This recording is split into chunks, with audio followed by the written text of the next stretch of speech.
So it's been about a year since the last episode of In This Casa. And in that episode, I was really excited and thought that I was back on track recording episodes and being able to post them for you guys. But I was seriously mistaken. So let's talk about it. My name is Maria Juarez, and you're listening to In This Casa. Bienvenidos. So I think the best way to describe why I disappeared after that November episode was looking back on it a year later. I had just, in that August, completed a year without David. And I was a few months into the second year without him. And I think that what happened was I was in shock the first year. I think I thought I was grieving the first year, but I was really just in shock and just going through the motions. Not just me, I think my girls, my family, I think everybody was just in shock. And in that second year, I think is when I really started to grieve my husband. And in that last episode, I said that I would continue making videos or podcast episodes as long as they were helpful. And I was starting to feel like they were not helpful. I felt like the last, few episodes that we've had were just very me talking about how hopeless my life was and depressing. And it was, and it is. But again, I don't feel like the conversation was helpful. I felt like it was just me saying how sad I was. So I didn't make any more episodes after that. Not only that, we went into the holiday season for the second time. And I think, again, the first year without David in the holidays, I didn't go through the holidays normally like we had years before, but I tried my best to keep up a lot of those traditions. Again, I think because I was just in shock. Last year, going into the holidays, I just was not able to bring myself to do a lot of the things that I thought I was going to be able to do in regards to keeping up our traditions for the holidays. It was different. I couldn't do it. Also, things just kind of got really hard with me and my kids. There's always a lot of struggles because we're, a blended family, and I've got two, young adult daughters, and every family has struggles, right? So all three of us have been trying to navigate our grief and learning how to adapt to living without David. And I think we're all very reluctant to do so. So it hasn't been easy. I don't know that we are in a place at this point to where we feel like we have adapted and we are, moving forward, living forward, whatever you want to call it. I don't think that that's, I'm not sure that that's actually happening with me and my girls right now. I think we're just, well, I can't speak for my daughters, but for myself, I'm still waiting for him to come home. I think I am still, I'm not in denial, but I am in disbelief still. I still struggle with accepting that he is gone. And the more that I think about it, it takes me back into a really, really sad and hopeless feeling place.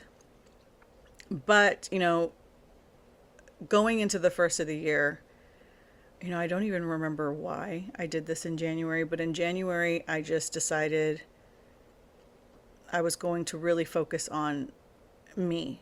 Probably because my mental state just crashed after that last episode in November, and going through the holidays, maybe just my instincts were like, if I don't get my shit together for myself, for my own mental stability and clarity and health, this is not going to be good. I without David, I'm steering the ship all by myself for me and my family. And if I go down, we go down. So, and I can't do that. So I do remember telling my girls that in January I was going to spend some time focusing on me getting healthy, whether that be mental health, my actual physical health. And I needed to figure out what I'm going to do when I grow up at this point. And so the first step that I took was I started working out because I need to be healthy, right? I don't have my partner anymore. I don't know as I grow older who's going to, take care of or support me as, I get older and things happen or there's, just natural deterioration. And I, thought I need to get my shit together and I need to get healthy. So I started on a journey of working out, which I feel like I've been mostly consistent on for the past almost 10 months at this point.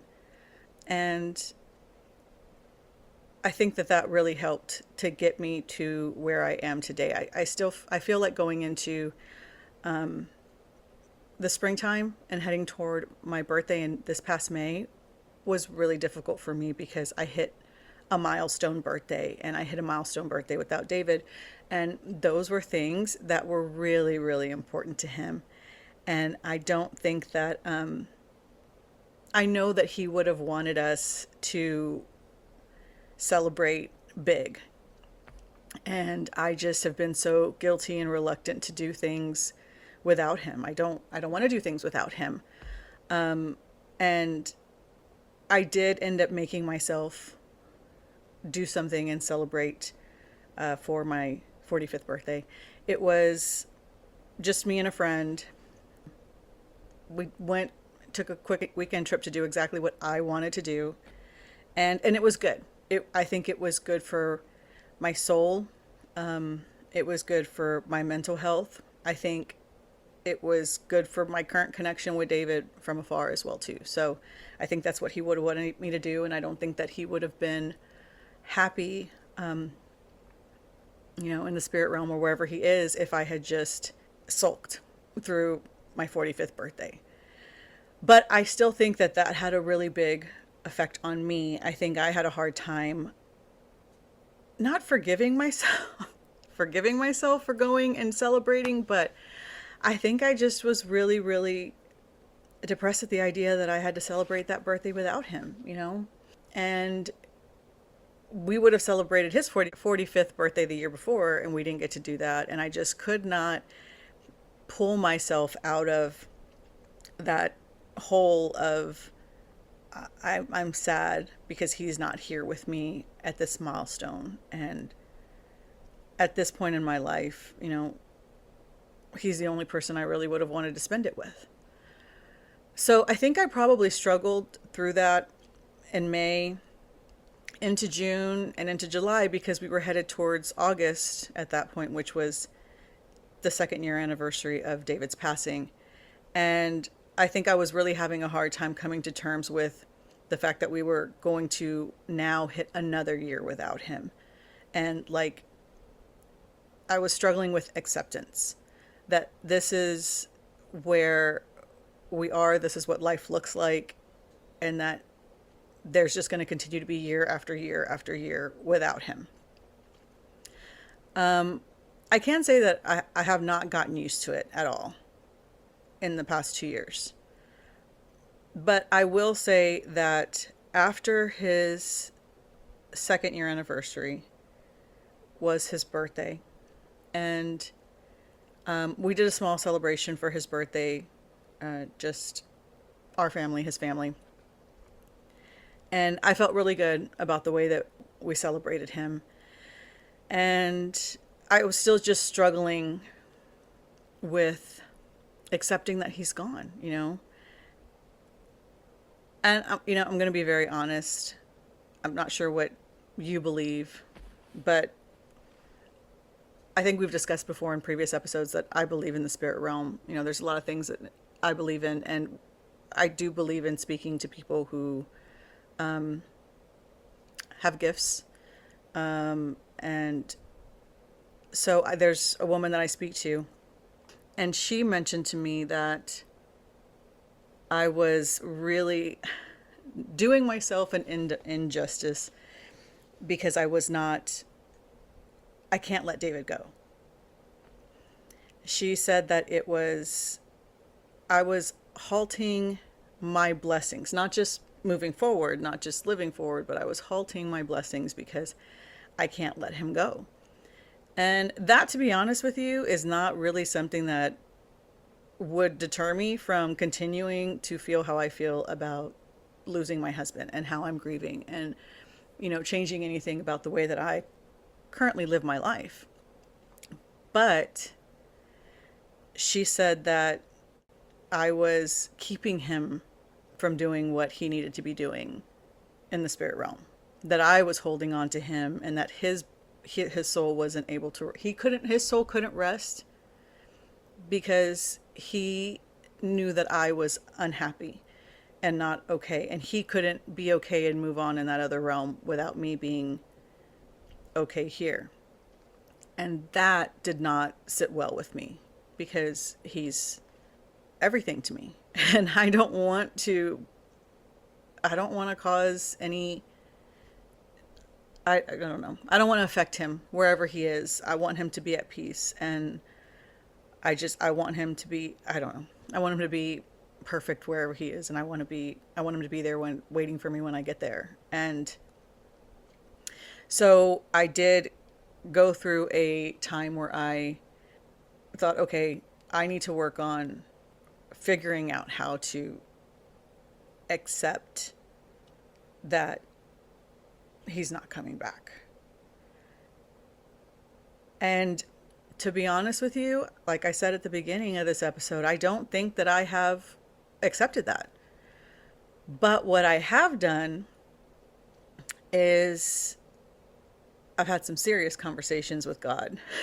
And I think we've talked about in these episodes before a couple years ago that I was angry with God, and in the past couple of years since I've lost David, I have not turned my back on God. I'm a God-fearing woman. I believe in God. I don't understand why he did what he did. And I don't understand why, I don't know why it was necessary.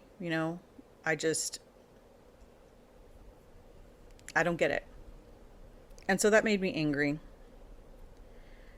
But I've been working on my relationship with God and not being angry with him. And remembering that his will is perfect. And, I don't know what I don't know about life or, I don't know. I don't know why he did it, but I had to come to a point where I didn't accept that David was gone, but I accepted that that was God's will. And I'm not angry with God anymore for doing it. So at that point, what I told God was, okay, I couldn't get past not thinking about David every moment of every day. And even the woman that I meet with who, gives me guidance, she said she knew that I think about him all day long. Every single moment of the day, I carry him with me. And that's, to her point, wasn't good, right? Because I'm holding on to him, and I'm not in a place where I'm willing to be okay without him emotionally. And that doesn't make him happy where he is, and he wouldn't want that for me. And so I've been working on, I started to think to myself, what can I do to make myself stop thinking about him every moment of every day? Because all day long it would be like, he's missing this. He's not here. I want to call him. He's gone. I'm guilty about this and that, about, something would remind me about something in our life. And I'm really bad about, focusing on the 10% of our life that I feel guilty about and the mistakes that I made versus the 90% of our life together that was like amazing. And so I just could not focus on him all day long. And so what I ended up doing was just telling God, okay, God, before I talked to God about it, I talked to David about it. I went and I sat with him at the cemetery, and I talked to him, and I told him that I loved him and I knew he loved me, and I, was sorry for everything that I felt guilty about in our marriage, and that I was sorry for if I have not been handling his loss in a way that would make him proud. And I had to ask him to forgive me, and then I had to forgive myself. And then I had to tell him that I was going to have to let him go. Not completely, but I just needed to not think about him every single moment of the day. So that's what I mean about let him go. I needed to let go of that part of my grief. And then after that, I spoke with God, and I told God, okay, God, it's you and me. And anytime I feel guilty about anything with David, or I start thinking about him and it's not a memory that I just find that is going to like hug me and make me feel good in that moment, if it's going to just destroy me and make me sad, I have to talk to God instead. I have to think about God instead, because I have to refocus my attention, because I'm not getting anywhere. And I mean, I do have to keep living without him. So that's kind of the journey that I've been on the past 11 months that we haven't spoken. And I think that I am in a position emotionally right now where I do feel like I have some things in regards to what my journey is transitioning to that I would like to talk about, because I think that it would be helpful. I think it's helpful to know that like that first year, it was completely shock. That second year, I started to grieve. And it was difficult because I think everybody around me thought I was grieving the first year. And my second year, when I was grieving, I think that people were ready for me to move forward. And I wasn't ready. I was in grief. And so those things made life hard. And but I feel like there's definitely been progress in the past 11 months from where I was, where we were, where me and my kids were, where me and my family were. There's been progress emotionally. There's been progress in our familial relationship. There's been progress in what we work on independently, whether it's, the girls', school or work, or, the salon, my work and stuff like that. So I do feel like there is forward movement, positive forward movement. And I am working on focusing on celebrating that in my soul and in my heart and in my mind with God, versus taking that thought back to David and how I'm celebrating positive forward movement in life without him. And I think it's really helping for me to be doing that. So I want to continue talking about it with you, and hopefully it'll be something that's helpful. So join me here next Saturday, and we can continue to talk about what it's like in my casa. I'll talk to you soon.